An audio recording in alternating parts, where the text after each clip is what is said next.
Tahukah Anda bahwa Indonesia merupakan salah satu negara dengan beban kasus tuberkulosis tertinggi di dunia? Namun, perjuangan pasien TBC tidak berhenti pada penyakitnya saja.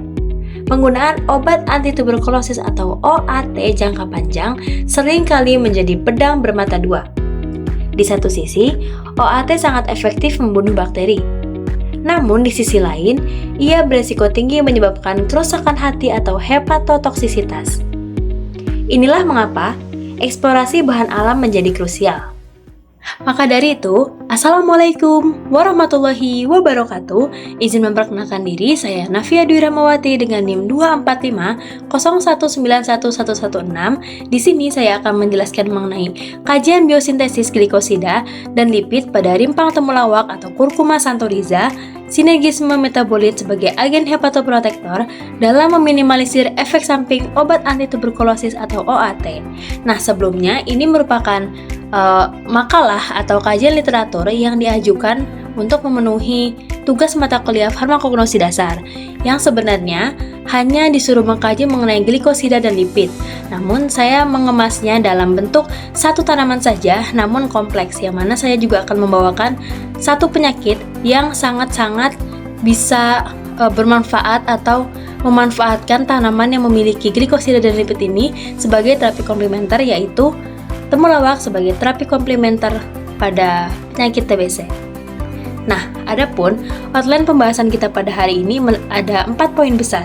Yang pertama ada pendahuluan, meliputi metabolit primer dan metabolit sekunder, apa itu temulawak dan kaitan antara temulawak dan TBC. Selanjutnya ada tinjauan pustaka, meliputi tinjauan taksonomi, morfologi, dan standarisasi mutu rimpang, epidemiologi efek samping hepatotoksik OAT, serta penggunaan tradisional temulawak. Selain itu ada poin utama kita pada materi kali ini, yaitu karakterisasi glikosida dan lipid, integrasi prekursor melalui jalur asetat mevalonat, serta mekanisme sinergi kedua metabolit sebagai agen hepatoprotektor. Lalu yang terakhir ada kesimpulan, yang mana kesimpulan ini merupakan hasil kajian berupa kesimpulan strategis mengenai potensi sinergisme metabolit temulawak. Oke, sebelum lebih jauh kita ke pendahuluan dulu. Kita mengenal dulu nih apa itu temulawak dan apa kaitannya dengan TBC.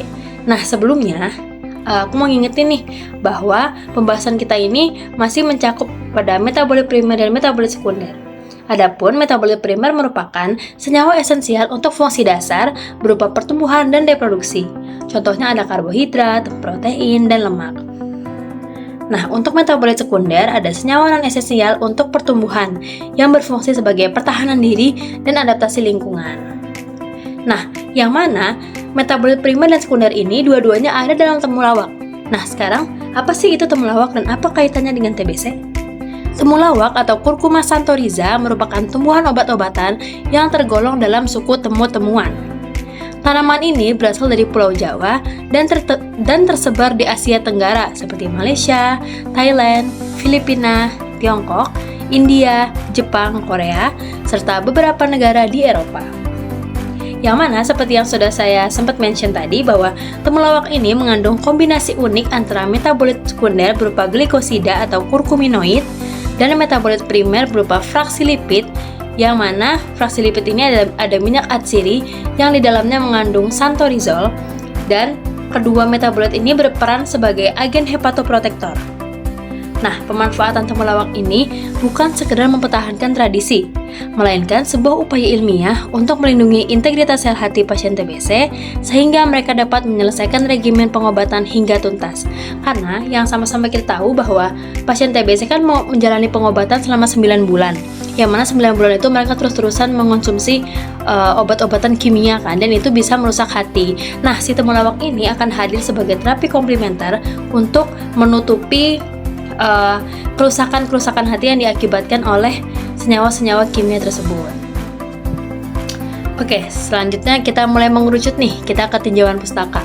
Sebelum kita lebih dalam, kita harus mengetahui dulu nih klasifikasi taksonomi dan morfologi pada temulawak. Yang pertama ada klasifikasi taksonomi, bisa dilihat di sini ada dari kingdom sampai spesies, yang mana ini merupakan taksonomi dari yang paling umum sampai mengerucut yaitu ke spesies berupa Curcuma xanthorrhiza. Yang kedua ada morfologi temulawak. Di sini ada habit, daun, bunga, rimpang, serta akar. Nah, di sini juga bisa dilihat dari bentuknya. Kan ini kayak seperti deskripsinya. Nah, ini bisa dilihat di bentuk aslinya itu seperti ini. Oke. Lalu kita lanjut ke profil simplisia dan standarisasi mutu rimpang temulawak. Sebelum melangkah lebih jauh, kita harus memastikan kualitas bahan baku yang digunakan. Nah, dalam farmakognosi, rimpang temulawak yang dikeringkan disebut sebagai simplisia, dan untuk menjamin efek hepatoprotektornya, simplisia ini wajib memenuhi standar mutu sesuai Farmakope Herbal Indonesia. Nah, yang mana standarisasinya ini ada dua hal, yaitu ada parameter non-spesifik dan parameter spesifik. Nah, yang pertama ini ada parameter non-spesifik yang fokus pada keamanan. Kita harus memastikan kadar air di bawah 10% untuk mencegah mikroba, menjaga kadar abu total dari cemaran logam, serta memastikan residu pelarut tetap aman bagi tubuh. Yang mana pelarut yang umum digunakan adalah etanol. Nah, makanya di sini saya mencantumkan bahwa pastikan residu etanol aman agar tidak toksik untuk tubuh. Selain keamanan, kita juga menguji parameter spesifik untuk menjamin khasiatnya. Nah, di mana seperti yang sudah saya katakan, parameter spesifik ini berkaitan dengan identitas kimia dan khasiat terapi, yang hal ini bisa dibuktikan melalui profil KLT yang positif untuk kurkumin dan santorizol, dengan kadar kurkuminoid total tidak boleh kurang dari 4%. Nah, dengan standarisasi yang ketat inilah, potensi terapi temulawak dapat dipertanggungjawabkan secara klinis. Nah, selanjutnya kita perlu melihat nih urgensi masalahnya, yaitu efek samping hepatotoksisitas pada terapi OAT. Nah, kita semakin mengerucut nih pada pembahasan kita kali ini. Nah, adapun obat antituberkulosis lini pertama khususnya isoniazid, rifampicin, dan pirazinamid merupakan kombinasi yang sangat berisiko bagi kesehatan hati. Secara biokimia, isoniazid di hati akan mengalami proses asetilasi oleh enzim NAT2 menjadi asetilhidrazin, sebuah metabolit reaktif yang berbahaya. Sementara itu, pirazinamid memberikan kontribusi hepatotoksik yang signifikan, di mana metabolismenya menjadi asam pirazinoat yang dapat memicu peradangan seluler yang berat. Kondisi ini diperparah oleh rifampicin yang memicu aktivitas enzim sitokrom P450 secara berlebihan. Sinergi negatif dari ketiga obat ini mengakibatkan lonjakan produksi ROS atau radikal bebas secara masif. Akibatnya, terjadilah stres oksidatif yang menghancurkan membran sel hati melalui peroksidasi lipid serta merusak DNA mitokondria. Nah, secara klinis, kerusakan ini berujung pada kematian jaringan atau nekrosis parenkim hati. Manifestasinya dapat kita lihat dari lonjakan kadar enzim AST dan ALT, serta kebocoran biomarker SGOT dan SGPT ke dalam aliran darah melampaui ambang batas normal.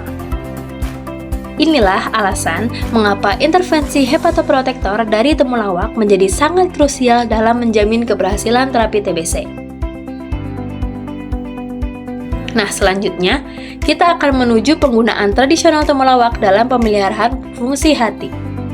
Secara historis, kurkuma santoriza telah menjadi bagian integral dari sistem pengobatan tradisional di berbagai belahan dunia selama berabad-abad. Nah, pertama, dalam pengobatan Ayurveda di India, atau ini tuh Ayurveda merupakan jamu kalau di Indonesia, tanaman dari genus kurkuma sangat diunggulkan. Hal ini dikarenakan profil toksisitasnya yang rendah serta kandungan bioaktifnya yang memiliki sifat antiinflamasi dan antioksidan yang sangat kuat. Nah, kedua, di Indonesia nih, di negara kita sendiri, temulawak adalah komponen utama dalam ramuan jamu yang diwariskan secara turun-temurun. Pemanfaatannya terutama ditujukan untuk mengatasi gangguan empedu dan memperbaiki fungsi hati, atau yang secara farmakologis dikenal dengan istilah kolagogu atau kolagoga. Nah, pemanfaatan tradisional ini didasari oleh keyakinan empiris bahwa temulawak mampu membersihkan racun dari dalam tubuh atau detoksifikasi. Nah, rasionalisasi ilmiah juga membuktikan bahwa senyawa kurkuminoid dan santorizol secara farmakognosi memang terbukti melindungi hati dari stres oksidatif. Hal inilah yang mendasari mengapa penggunaan tradisional temulawak kini divalidasi sebagai terapi pendukung medis bagi pasien yang menjalani pengobatan OAT. Nah, memasuki tahap pembahasan, kita akan membedah profil fitokimia dari rimpang temulawak yang berfokus pada dua kelompok metabolit utama, yaitu glikosida dan lipid. Kita ke sisi kiri dulu nih teman-teman. Di sini, kita memiliki glikosida yang merupakan metabolit sekunder dalam bentuk kurkuminoid. Senyawa ini terdiri dari kompleks kurkumin, desmetoksikurkumin, dan bis-demetoksikurkumin. Secara fisik, senyawa inilah yang memberikan pigmen kuning khas pada temulawak, di mana kadarnya sangat dipengaruhi oleh usia panen dan lokasi geografis. Untuk aktivitas utamanya adalah sebagai antioksidan kuat yang mampu menghambat peroksidasi lipid pada sel hati. Nah, ini merupakan struktur kimia pada kurkuminoid. Beralih ke sisi kanan, terdapat kelompok lipid yang dikategorikan sebagai metabolit primer mencakup minyak atsiri dan santorizol. Santorizol sendiri merupakan marker spesifik atau penanda unik yang hanya ditemukan pada temulawak, sehingga sering digunakan sebagai standar autentikasi keaslian Simplicia. Secara farmakologis, komponen lipid ini memiliki aktivitas antiinflamasi dan hepatoprotektor yang signifikan, terutama dalam membantu menurunkan kadar enzim transaminase seperti SGOT dan SGPT. Nah, bisa dilihat juga ini merupakan struktur kimia dari santorizol. Kombinasi harmonis antara glikosida dan lipid inilah yang menjadi fondasi kekuatan temulawak dalam menjaga kesehatan fungsi hati. Nah, selanjutnya kita lanjut pada jalur biosintesis mengenai integrasi prekursor jalur asetat mevalonat menjadi senyawa aktif, yang mana inti dari pembentukan senyawa aktif temulawak terletak pada integrasi asetil-CoA sebagai prekursor utama. Nah, melalui jalur asetat mevalonat, tanaman mensintesis fraksi lipid berupa santorizol yang bersifat nonpolar. Di sisi lain, melalui jalur campuran fenilpropanoid dan poliketida, asetil-CoA juga berperan penting dalam pembentukan kerangka kurkuminoid.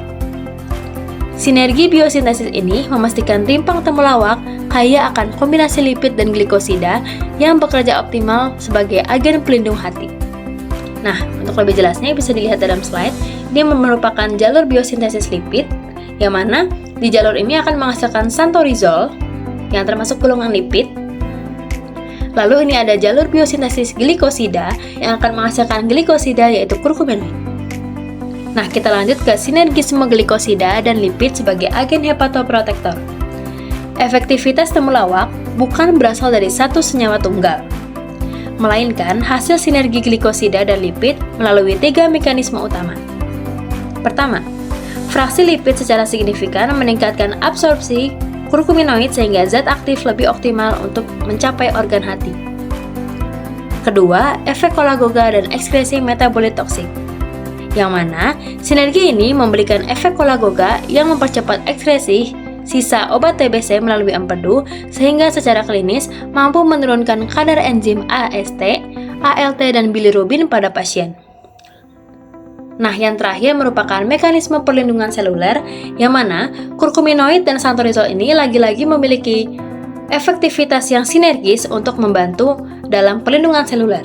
Yang pertama ada aksi langsung. Nah, di sini kurkuminoid berperan menstabilkan senyawa radikal bebas sebelum merusak sel.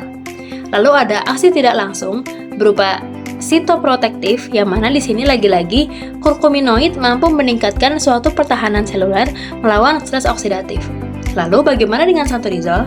Nah, santorizol sendiri berperan sebagai dukungan tambahan yang mana ia mampu menstabilkan membran sel hati dan bisa mencegah kerusakan dinding sel atau peroksidasi lipid dan menekan peradangan. Nah, dari sinilah kita bisa membuktikan bahwa memang kurkuminoid dan santorizol ini memiliki efektivitas atau aksi sinergis dalam menjaga atau dalam perlindungan seluler. Baik, tibalah kita pada bagian akhir yaitu kesimpulan.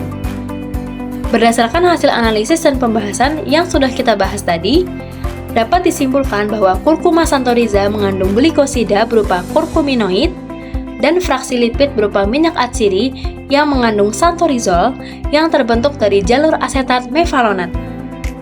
Sinergi antara kurkuminoid dan komponen lipid ini berperan dalam melindungi hati dari hepatotoksisitas akibat OAT melalui aktivitas antioksidan berupa jalur NRF2 dan antiinflamasi berupa jalur NF-kB. Selain itu, fraksi lipid turut meningkatkan bioavailabilitas kurkuminoid serta mendukung ekskresi metabolit obat, sehingga temulawak berpotensi sebagai terapi komplementer dalam menjaga fungsi hati selama pengobatan TBC. Baik, sekian pembahasan dari saya. Mohon maaf apabila ada kesalahan seperti kesalahan dalam penyebutan kata atau kesalahan lainnya. Thank you for your attention. Wassalamualaikum warahmatullahi wabarakatuh.